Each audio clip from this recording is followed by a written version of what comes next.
So welcome Fantasy Golf Insider fans. This is our very first taping, our first video. My name's Jeff Bergerson. I am known as JT Bergerson on daily fantasy websites. My partner is Zach Turcotte, aka Mysteriously. I'm sure you've seen quite a bit of us on the sites and then from our website, Fantasy Golf Insider. What we're going to do today is just kind of kick back and chat about the upcoming tournament this week, what we saw last week from the tournament, give you a few of our picks this week, and just basically talk about daily fantasy golf. So I'll start out by kicking it over to Zach. Tell us a little bit about last week's event, which was the RBC Canadian. What'd you think? Well, we had a great finish, that's for sure. Coming down the stretch, both the top two players in the field, Jason Day and Bubba Watson, really cranked it up. I thought I had a good chance. I owned quite a bit of Bubba. I woke up at about 3 in the morning on Thursday, realized I hadn't put in quite enough lineups yet and built about 50 of them around Bubba. So I knew he probably wasn't going to pull it off. When Jason Day lined up for a 21-footer at the end, I figured this was definitely going to go in the cup, and sure enough, it did. But it was a fantastic finish. You always like to see a good guy like Jason Day win the event, and it was a little bit of a surprise, frankly, coming off of his play at the Open where he lost a real heartbreaker there down the stretch. I didn't know that he would be emotionally ready to come back for the event like this and play the way that he did. But to his credit, he really pulled it together on day 3 and day 4 and made a nice run for the win. So you kind of knew he wasn't going to leave that putt short. No, absolutely not. As soon as he lined up for that thing, I knew it was in the cup. I was down about 4 points from cashing in the clubhouse event, and if Bubba could have taken it to a playoff and won the playoff, I'd have been in the top 5 or 6 for the week. As it was, I finished 10 points outside of that. So not really all that much of a surprise, but hey, hats off to Jason Day on the event. So it was a great event, very competitive. David Hearn made a nice charge there for Canada. They hadn't had a guy win their home country event in, 50, and 60, you thought his 70 chances years. of ending up almost nothing. First? Yeah. Absolutely nothing. Not a lot of faith. Going on to the last day, if Vegas would have laid odds against Hearn, I would have taken that up immediately. But he didn't pull it off. So. On to the next one. We did pretty well with our picks overall, I would say. What were our recommendations? Our tournament preview, which I write, I was 11 of 13 with guys who made the cut. What was the daily spin? Yeah, the daily spin, we focused on DraftKings. I was 13 out of 16 for the week, which is nice, just over 80% for the week, and which is really pretty good in a field that's that tricky, where it's not quite as strong as some of the majors, so you have to take a few more chances on players. We looked very good after Friday. We ran into the MDF, as I'm sure a few of you all did as well on Saturday, where MDF happens essentially if more than 78 guys go through the cut on Friday, they've got to take it back down to 70 on Saturday. So you get to go through that cut sweat a second time. And unfortunately, JB Holmes did not come to play for me at all that day. Completely fell apart, double bogeyed the first 2 holes. Could not battle his way back. Missed a 5-foot putt, a 4-foot putt, a 3-foot putt, including a potential birdie on 17 and 18 that could have saved him into Sunday. So he fell off for us. So 12 out of the 16 made it to Sunday, but not bad overall for the week. It would have been nice had Chad Campbell been able to hold on. He started out fantastic. He was minus 14 after the second round. Ends up finishing minus 11 for the tournament, so a little bit of a disappointment after he put one into the water on Saturday. Just couldn't rally back enough from that and struggled, but overall really well. It was a good week. I heard from a lot of members who had a lot of success in cash games, GPPs. They were making a run at the 100 grand again last week, so it seems like we always hear from members who are in contention on the final days. So yeah, it's been exciting for us this year. I mean, we've had $200,000 winners so far. I think we had another $25,000 winner, and we've had, personally between us, I think we've had 4 or 5 4-figure cashes along the way. So it's been an exciting year. It can be a frustrating game at times. You're always off by one player, one shot here or there. But overall, it's been a great spring and good summer so far. So we're looking to close the season just as strong as we can. So on to the Quicken Loans National in Virginia. Something a little bit different this year. They're changing venues. In the last several years, it's been at different courses, including Congressional. And so we're not going to have tournament history per se to go off of as far as the actual course it's been played on. We can look at the history of the Quicken Loans and guys who've done well at a couple different courses that it's been played on. but we're not going to have the exact course that it's been played on in the past. So we need to take that into account. Also, stats are going to be difficult to derive. What are the key stats this week, since we haven't seen it played on the course before? But we will look mostly at current form as a major factor this week. Yeah, in weeks like this, what I like to do is just get back to the basics. You don't want to get too fancy in terms of all the different numbers that you're out there looking for. Just kind of get back to the basics with things. Start looking at strokes gained, tee to green. Who hits total driving, greens in regulation, who are the really good ball strikers out there, par 4 scoring. If you look at the par 3s out there, the majority of them are between 175 to 200 yards. So particularly guys who hit well from that distance. So don't overthink it too much.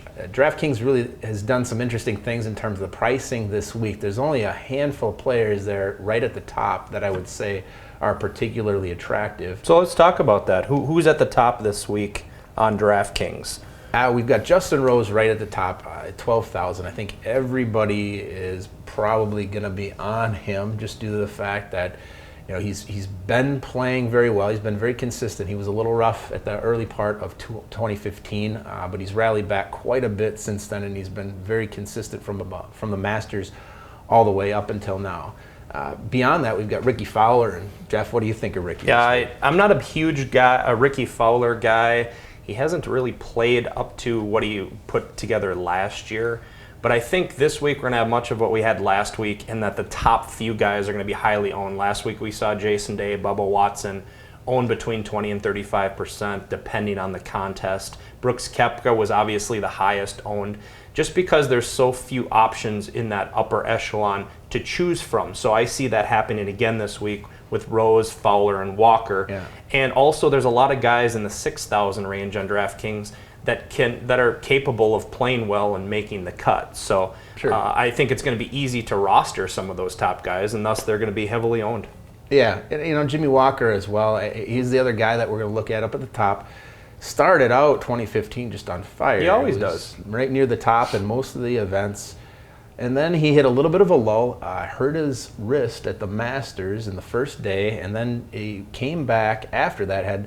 He's had one real nice tournament. I can't remember which event it was where he was right up there at the top. But he had one real nice event, and then he's kind of gone back to struggling a little bit, where he hasn't really been able to get up into that top 10 kind of range, or even real competitive for that top 10 If they held the range. majors in Hawaii, I think he would give Jack Nicklaus a run for his money. Yeah, absolutely. See, you've got that right up at the top, and then you go into the fourth guy, and this is where you start to run into a little bit of trouble there. You've got Justin Thomas at 10,000. He's an interesting guy. He's been up at the beginning of the season, hit a real slide there in the middle where he was missing quite a bit of cuts, didn't have a top finish. And then over his last couple of events, nearly won an event before absolutely crumbling down the stretch. And then was very strong in his most recent event. And he's a guy who scores a lot. And I talked about that in my column this week. When you're looking at what guys to choose from, you're wanting to look at points accumulated, not necessarily placed finished. And I cited a couple of examples in my column this week where Rory Sabatini scored so many points he was tied for 11th. But you also had a couple other guys who finished worse than him but scored up to 20 more points than he did. And that's what you really need to pay close attention to, because people aren't looking at that. They're saying, oh, this guy finished 20th or 30th, but they're not looking at the actual points accumulated. And on DraftKings and Fantasy Aces, it's all based on accumulating points. Yeah, volatility. Volatility is a big factor that's out there. So when you look at guys like Brooks Koepka, I mean, they're going to drive you as crazy as your ex-girlfriend over the years. He's in contention almost every week. The guy hits it a mile off the tee. He's a great putter, and inexplicably he'll have one or two shots that just kind of go into the middle of nowhere. You're looking at him at the Players Championship. He's playing great, nice first round start, and all of a sudden 2 quadruple bogeys in a row. Or else, I think it was. What did he 5-putt? What did he 5-putt? I think it was at the Farmers. Yeah, Farmers. That's last right. hole, second 18th day. hole. He's looking good going in. It looks like he's going to be on a nice roll to finish up the day, and then he 5-putts. This is a guy who's top 10 in putting. Yeah, exactly. And so it can be real frustrating to have those guys. But then again, all of a sudden they'll put up a couple of eagles and it'll make up for a lot of mishaps just because those double bogeys, triple, quadruple bogeys, it's only -1. Whereas if you get an eagle, that's 8 points right there. So, you deal with a lot of frustrations of those younger guys, those Justin Thomases, Brooks Koepka, Daniel Berger, Tony Finau, all of these guys that are out there because they do have the capability of putting up a lot of points in a hurry. Yep. Whereas, a lot of these guys in the middle, you get a guy like Hunter Mahan, who plays relatively consistent golf every week. He makes a lot of cuts, but he's T40, T45 at the end of the week, and he hasn't hit that many birdies. I hate Hunter. Yeah, I know you're not a big fan. Anybody who would leave a tournament while they're in the lead to go see the birth of a child. Kid or no kid, I don't care. You've got absolutely no time for. He ruined it when he just said, "I don't really care what happens. I'm happy with my life. I live such a great life. Whether I win or I don't doesn't really matter." And that kind of rubs me wrong. So, yes. John Peterson kind of lost me last week when he put on Twitter. His picture of his benefits girlfriend. of missing the cut. Sure. And a picture of his meal and his nice-looking girlfriend. John, are you not serious about getting back to your form that you had this fall? It's kind of irritating. But. Yes, I didn't like that as much either. But he's kind of a funny guy. He likes to joke around. He likes to laugh around. I think he needs to mature a little bit. Yeah. I mean, he was very focused at the beginning of the year. He seems to have lost his. We were on him every single week, and he's producing 20s and 30s, and now all of a sudden he can't find his form, and he certainly cannot putt. Yeah. So that's a little bit frustrating. But before we get too deep into the rest of the players, one of the things that I kind of wanted to bring up this week is to talk a little bit about strategy.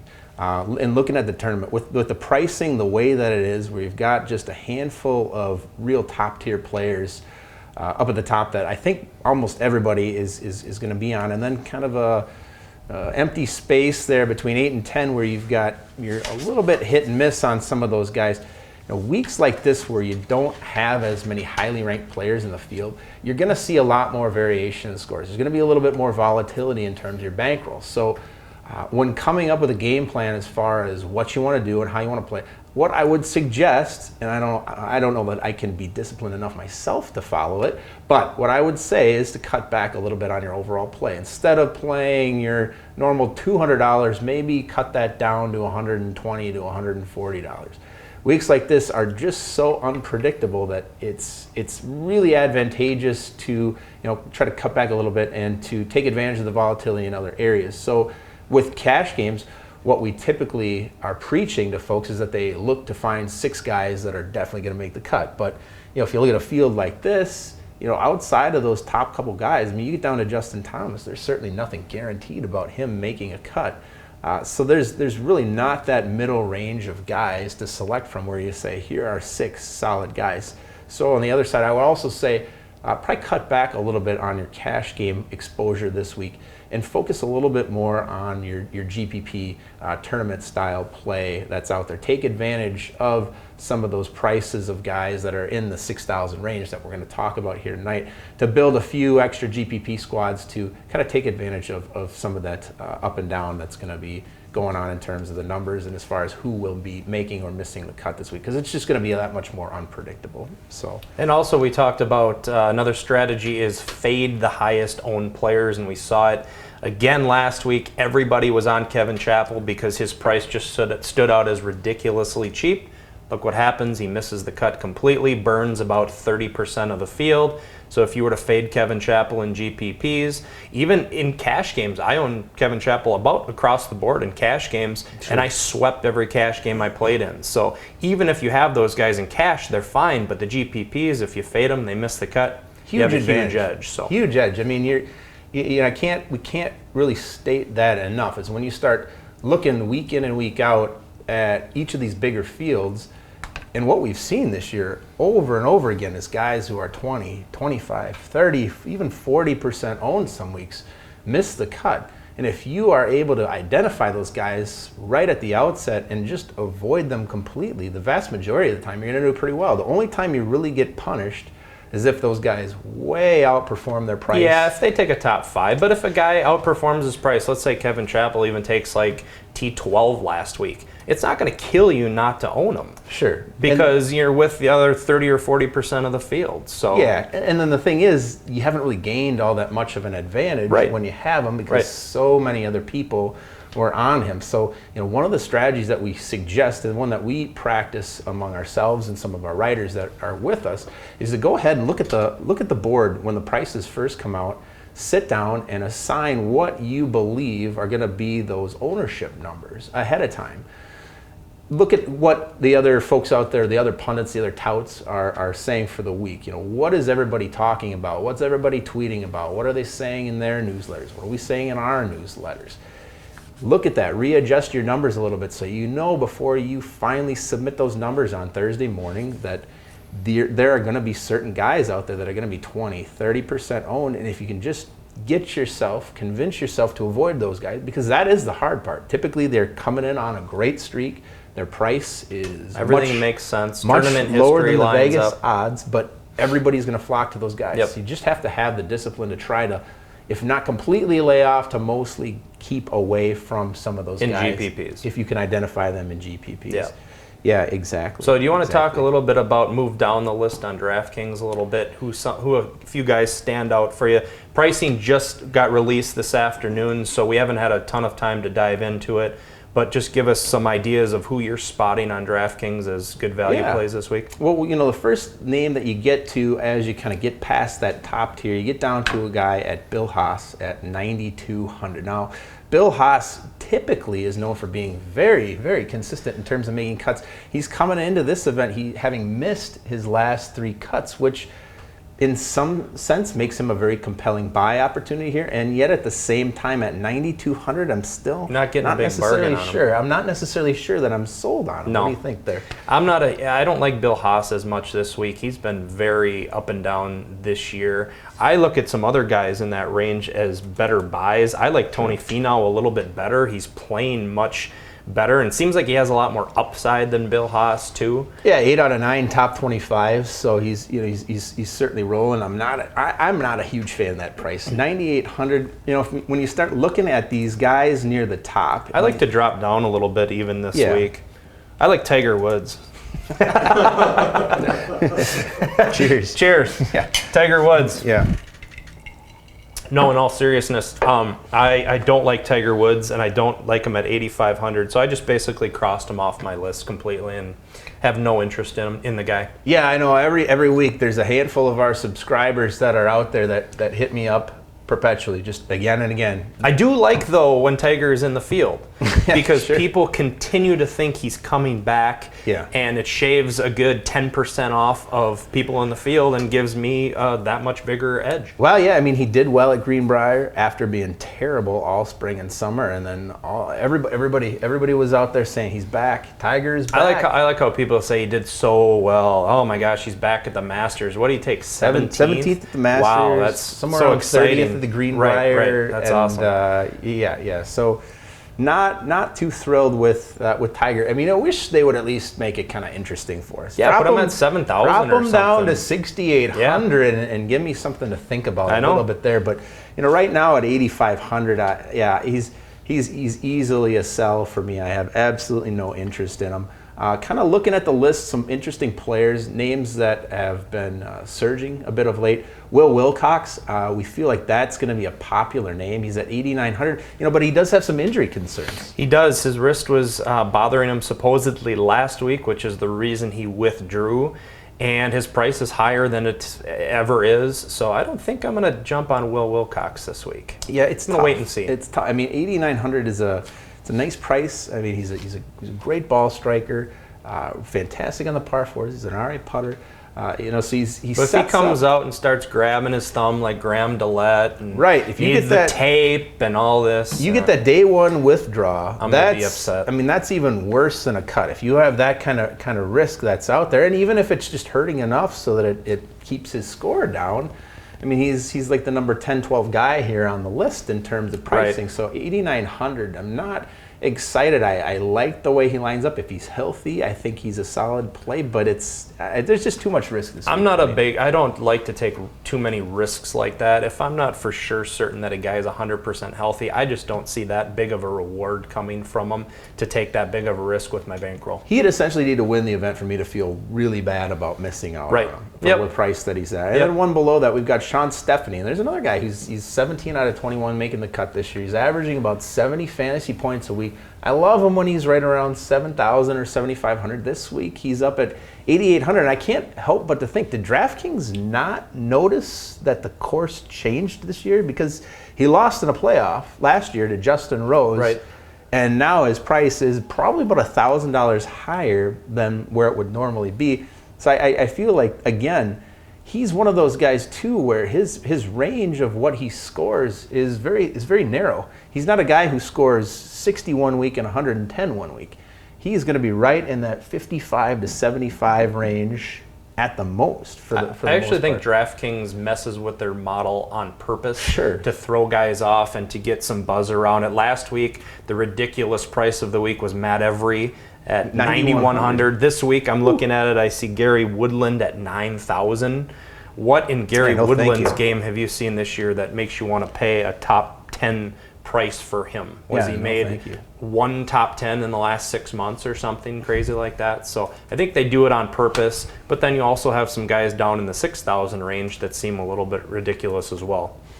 Yeah, kind of getting into that middle range, because I feel like that 8 to 10 range, a lot of it is a little bit of a waste. There's some guys here as we get into that lower 8,000 range that I do start to like. I mean, you already mentioned Chappell, just got a great contrarian play as the whole field dives off of him.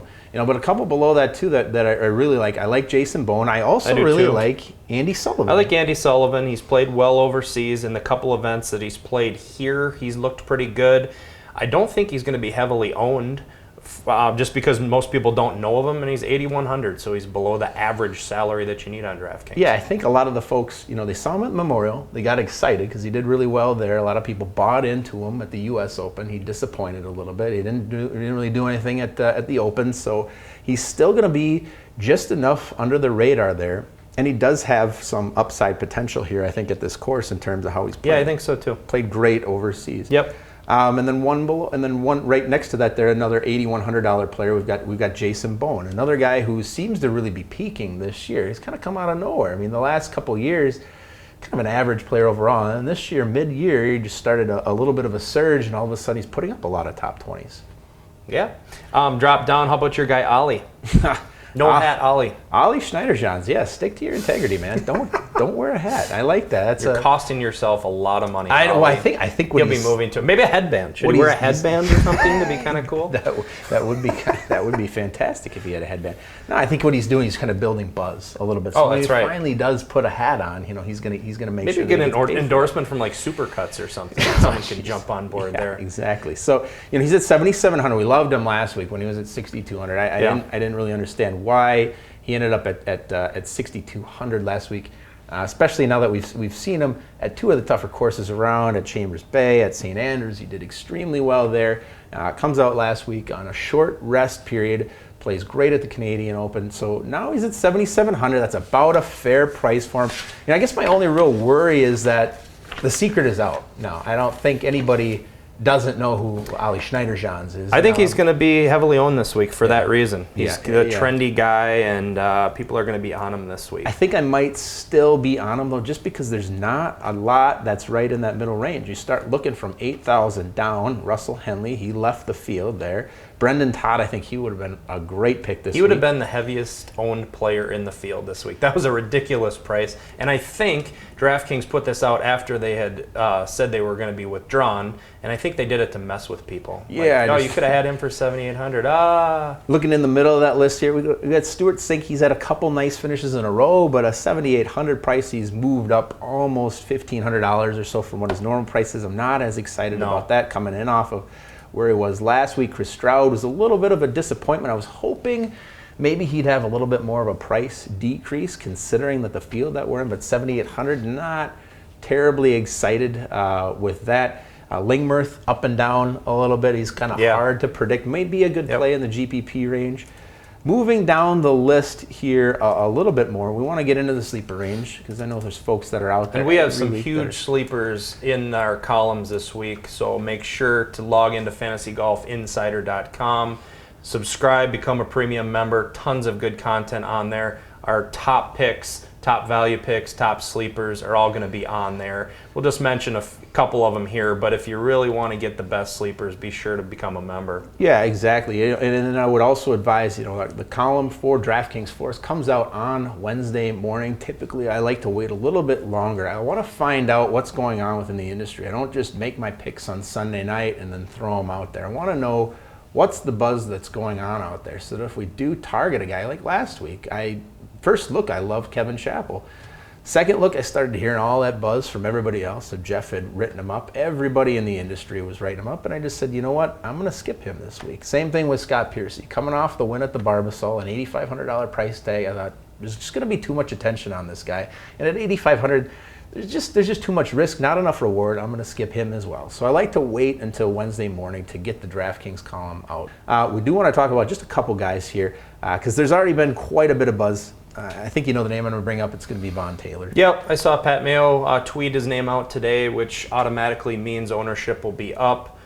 We love Pat, and people listen to his recommendations. So I think he's going to be very, very heavily owned considering his price, considering how he's played, and his stats so far this year. Yeah, so I think that's, there's a little bit less risk when you crowd in on a guy at a lower price range. I would say at least, if you're going to implement my advice in terms of staying away from the crowds, definitely do that in that $8,000 to $9,000 range for sure if you see that. In the $6,400 range, there's not quite as much risk down there because really all the guy's got to do is just make the cut. I mean, if he makes the cut, it doesn't matter if everybody else owns him.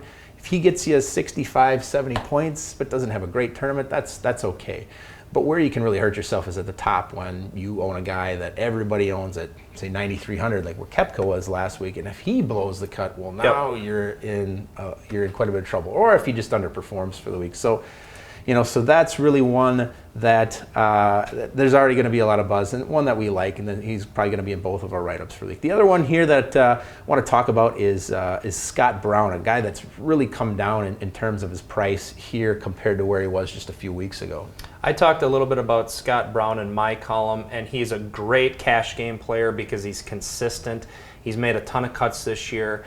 However, he's not great for super large GPPs. So if you're playing in the $3, $100,000 to the winner tournament where you have tons of entries, he's not a great play because he's probably not going to get you a top 10. And you got to have 6 guys in the top 15, if not the top 10. So I would say Scott Brown for cash games and small GPPs, but probably not the large ones. He's not going to be your guy. Really more of a 25 to 50 range as far as where he'll make a cut and take for the week. And pay off. But so I think those are about all the sleepers that we want to give away for the week. So hopefully that's been enough of a start for you on your lineups at first glance. Again, the column for our DraftKings preview will be out on Wednesday morning. Jeff's column is already up. Mine hit today. Yeah, we're still waiting on Fantasy Aces prices to drop. If you haven't been on Fantasy Aces, we encourage you to. We've partnered with them. I've been playing on there mostly cash games. I've had like 5 consecutive winning weeks on Fantasy Aces. If you do want to check it out, if you click through the banner on our site or the link on the preview page, the main preview, we get a little bit of credit from them, and we like that because they take care of us and help make the site a lot better. Go on there. Be sure to use the code INSIDER, INSIDER. You'll get a pretty sweet bonus. And it's a new site, so I don't think people have adopted to their strategy. The scoring's a little bit different. One of our writers, Roger Casey, writes a great article, and he absolutely killed it last week on his. Fantastic. 16 out of 18 with all of his picks. It was crazy. I used most of his picks on there in cash games. I swept all my cash games, made a bunch of money again. So as long as they're new, I think there's a good opportunity to build your bankroll on there. People don't know the scoring. They just assume it's all the same, but it's not. So we encourage you to check that out. They're good friends of the website. Anything else to add, Zach? No, just make sure this is your first experience of seeing us. Don't forget to go check out our website, www.fantasygolfinsider.com. You can find us on our Twitter handle, @fantasygolfers. We're there for all of your strategy, bankroll, lineup questions for throughout the week. And also, please subscribe to our YouTube channel here. Check that out. We're hopefully going to be putting up videos every week if we're able to gain enough of a following on there. And I'm Zach Turcott. Mysteriously, this is Jeff Bergerson, JT Bergerson, and we are signing off. Good luck.